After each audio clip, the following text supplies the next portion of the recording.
বর্ষিয়ান রাজনীতিবিদেরা, আপনারা বুঝেন না, তার কারণ হচ্ছে আপনারা এই সংবিধান পরিবর্তন হলে আপনাদের অনেক আপনাদের খেলা খতম। ওই যে আপনাদের আসলে আর আর বাংলাদেশে আপনারা এক্সপায়ার্ড হয়ে গেছে, দ্রুত এটা মেনে নেন যে আপনারা এক্সপায়ার্ড। এই রাজনীতিবিদদের দিয়ে আর হবে না, এই তথাকথিত বর্ষিয়ান রাজনীতিবিদদের দিয়ে।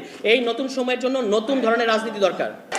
আপনারা একটা জিনিস আপনাদের এইটা বাংলাদেশের জনগণ আজ হোক কাল হোক হিসাব নেবে, যে সিরিয়া আমাদের দেখা দেখি এখানে তাদের আসাদকে দেশ থেকে বাইর করে দিচ্ছে আমাদের দেখা দেখি, আর আমরা এই সংবিধানটা এখনো রাখতে হয়েছে, এবং এটা রাখতে হচ্ছে তথাকথিত সাংবিধানিক ধারাবাহিকতার নামে।